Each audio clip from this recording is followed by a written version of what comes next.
በመካከለኛው ምስራቅ ውስጥ የተቀሰቀሰውና መላውን ዓለም በስጋት ውስጥ ጥሎ የቆየው የኢራን የአሜሪካና የእስራኤል ግጭት በታሪክ ታይቶ የማይታወቅ ቀውስ አስከትሏል። ይህ ቀጠናዊ ግጭት ወታደራዊ ፍጥጫ ብቻ ሳይሆን የዓለምን የፖለቲካና የኢኮኖሚ ሚዛን ያወከ ታላቅ ክስተት ነበር።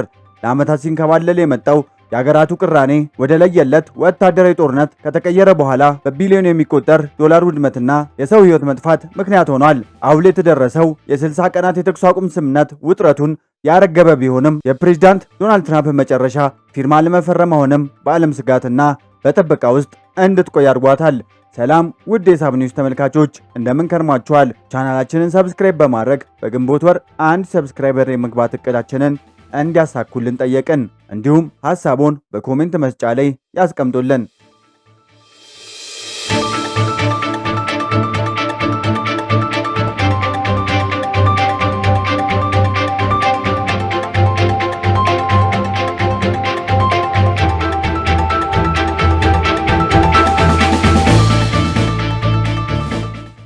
ጦርነቱ ወደ ለየለት ወታደራዊ ግጭት ከመቀየሩ በፊት በኢራን የኒውክሌር ማበልጸጊያ መርሃ ግብርና በሦስቱ ሀገራት መካከል የነበረው የጥላቻ ፖለቲካ ሳቢያ ውጥረቱ አይሎ ነበር።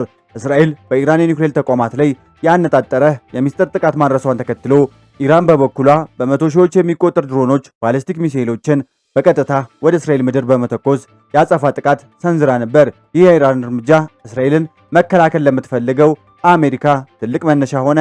አሜሪካ ወታደራዊ ኃይሏንና የጦር መርከቦቿን ወደ መካከለኛው ምስራቅ በማንቀሳቀስ ከእስራኤል ጋር በጋራ በመሆን በኢራን ላይ መጠነ ሰፊ የአየር ጥቃት መክፈት ጀመሩ።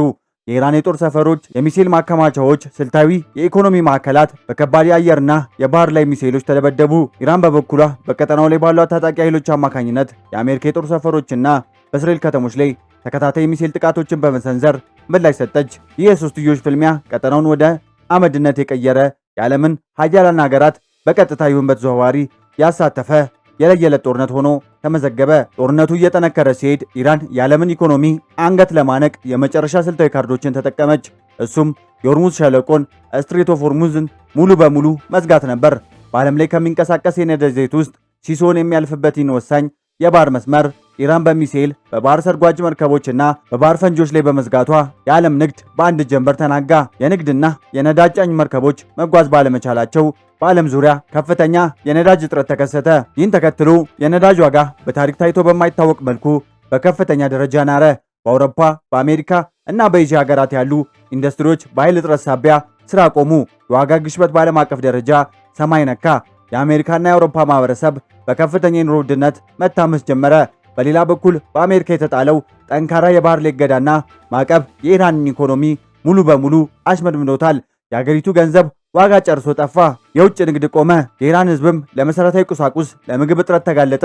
የሆርሙዝ መዘጋት ጦርነቱ በጠመንጃ ብቻ ሳይሆን በሁለቱም ወገን የኢኮኖሚ መላሸት ጭምር መሆኑን አሳየ። የዚህ አውዳሚ ጦርነት ሰብአዊና ቁሳዊ ውድመት በቁጥር ሲሰላ እጅግ ዘግናኝ ነው።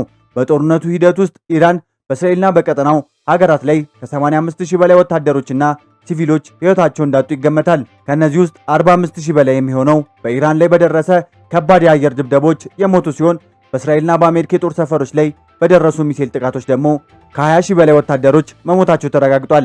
ከ300000 በላይ ሰዎች ደግሞ ከባድና ቀላል የአካል ጉዳት ደርሶባቸዋል። በቁሳዊ ውድመት ረገድ የኢራን 65 ከመቶ የሚሆነው የነዳጅ ማጣሪያና የኃይል ማመንጫ ተቋማት ሙሉ በሙሉ ወድመዋል።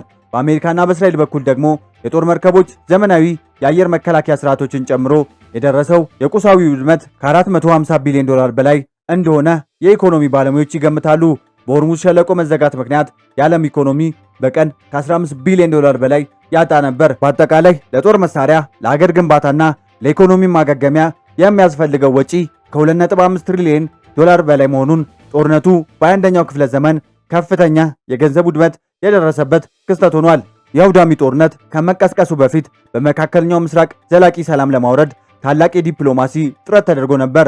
እንደ አውሮፓውያን አቆጣጠር በ2015 በፕሬዝዳንት ባራክ ኦባማ የስልጣን ዘመን አሜሪካ ከሌሎች 5 ሀያላን ሀገራት ጋር ብሪታንያ፣ ፈረንሳይ፣ ጀርመን፣ ሩሲያና ቻይና ጋር በመሆን ከኢራን ጋር ታሪካዊ የኒውክሌር ስምምነት ተፈራረሙ።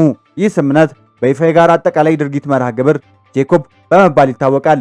የስምምነቱ ዋና ይዘት ኢራን የኒውክሌር መርሃ ግብሯን በከፍተኛ ደረጃ እንድትገድብ፣ ዩራኒየም የማበልጸግ አቅሟን ለሰላም አገልግሎት ብቻ እንድታውልና ዓለም አቀፍ ተቆጣጣሪ ተቋማት በማንኛውም ጊዜ እንዲፈትሹ መፍቀድ የሚል ነበር። በምላሹ ደግሞ አሜሪካና የተባበሩት መንግስታት ድርጅት በኢራን ላይ ጥሎት የነበረውና የሀገሪቱን ኢኮኖሚ አንቆ ያዘውና ዓለም አቀፍ የኢኮኖሚና የነዳጅ ማዕቀብ ሙሉ በሙሉ ለማንሳት ተስማምተው ነበር። በባራክ ኦባማ ጊዜ የተደረሰው ይህ ስምምነት ለዓመታት ሰላምን አስፍኖ የነበረ ቢሆንም እንደ አውሮፓውያን አቆጣጠር በ2018 ዶናልድ ትራምፕ ስምምነቱን መጥፎ በማለት አሜሪካን በፊርማቸው ማግለላቸው ለአሁኑ ታላቅ ጦርነት መነሻ ክፍተት ሆኖ ተፈጥሯል። ዛሬ ላይ ሁለቱ ወገኖች ከጦርነት መታከትና የደረሰው ኢኮኖሚ ቀውስ አስገዳጅነት በፓኪስታንና በባህረ ሰላጤው ሀገራት ቃታር አገናኝነት አዲስ የሰላም መንገድ ተከፍቷል። ተደራዳሪዎች ወታደራዊ ግጭቱ በአስቸኳይ የሚያቆምና ለ60 ቀናት ወይም ለ2 ወራት የሚቆይ የተኩስ አቁም ስምምነት ረቂቅ ላይ መድረስ ችለዋል። የ60 ቀኑ ስምምነት ዋና ዓላማው ጊዜያዊ ሰላም በመስጠት ሁለቱ ሀገራት ወደ ጠረጴዛ ዙሪያ መጥተው የረጅም ጊዜ ሰላምና የኒውክሌር ስምምነት እንዲተገብሩ ያደርጋል። በዚህ ስምምነት መሰረት ኢራን በአስቸኳይ የሆርሙዝ ሸለቆን ለዓለም አቀፍ የንግድ መርከቦች ክፍት እንድታደርግ እና ዩራኒየም ማበልጸግ ስራዋን እንድታቆም ይጠይቃል። በአንጻሩ አሜሪካ በኢራን ወደቦች ላይ ጣለችው የባህር ኃይል እገዳ እንደምታነሳ ሲሆን የታገዱባት የተወሰኑ ገንዘብ ሀብቶችን ትለቃለች። የኢራን ከፍተኛ መሪዎች ሰነዱን በይፋ የተቀበሉት ቢሆንም አሁን ትልቁ ማነቆ የዓለም ዓይን ያረፈው ግን በአሜሪካ ፕሬዝዳንት ዶናልድ ትራምፕ ላይ ነው። ፕሬዝዳንት ትራምፕ ስምምነቱ በይፋ ለመፈረም እስካሁን ፈቃደኛ አልሆኑም። ከእስራኤል ጠቅላይ ሚኒስትርና ከራሳቸው የብሔራዊ ደህንነት አማካሪዎች ጋር ጠንካራ ውይይት እያደረጉ ሲሆን ስምምነቱ ላይ ተጨማሪ ማሻሻያ ይፈለጋል። በመሆኑም ይህ የ60 ቀናት የተኩስ አቁም ስምምነት ቀጠናውን ወደ ዘላቂ ሰላም ይመራል ወይስ ትራምፕ ፊርማቸውን በመከልከል ወደ በለጠ ጦርነት ይወስዱታል የሚል ጉዳይ ገና ምላሽ አላገኘም። በመካከለኛው ምስራቅ የፈሰሰው ደምና የደረሰው የኢኮኖሚ ውድነት ዓለምን ትልቅ ዋጋ አስከፍለዋታል። ይህ የ60 ቀኑ የተኩስ አቁም እቅድ ለቀጠናው ሕዝብ የመጨረሻ የህይወት መስመር ተደርጎ ቢወሰድም የሰላሙ ዕጣ ፈንታ ግን አሁንም በዋይት ሃውስ በሚቀጥለው የዶናልድ ትራምፕ ፊርማ ብር ላይ እንዲያነጣጥር ተገዷል። ታዲያ ዶናልድ ትራምፕ ለመፈረም የፈለጉትን ቀጥተኛ የፖለቲካ ትርፍ አግኝተዋል ብሎ መጠየቅ ያስፈልጋል። በመጀመሪያ በባራክ ኦባማ የተፈረመውን የ2015ቱን የኒውክሌር ስምምነት ሙሉ በሙሉ በማፍረስና ኢራን ወታደራዊ ኃይል በማንበርከክ አሜሪካ መጀመሪያ ወይም አሜሪካ ፈርስት ፖሊሲያቸውን በፍጹም የበላይነት አስመስክረዋል። የኢራን ኢኮኖሚን በማዳከምና የሆርሙዝ ሸለቆን በድርድር በማስከፈት አሜሪካ አሁንም የዓለም ብቸኛ ሀያል ሀገር መሆኗን ለዓለም አሳይቷል። በሀገር ውስጥ የ60 ቀናት ስምምነት በመያዝ ጦርነትን ያስቀራ ታላቅ የሰላም መሪና ጠንካራ ተደራዳሪ ተደርገው እንዲታዩ በማድረግ ለፖለቲካ ተሰሚነታቸው ትልቅ ስኬት አስመዝግበዋል። በአንጻሩ ዶናልድ ትራምፕ እንዳይፈርሙ ያደርጋቸዋል ከሚባለው ነገር አንዱ የእስራኤል ሀሳብ ሲሆን እስራኤል ለህልውናዬ ዋና ስጋት ናት የምትላትን ኢራን የኒውክሌርና የወታደራዊ አቅም በከፍተኛ ደረጃ የማዳከም ስትራቴጂ ግቧን አሳክታለች።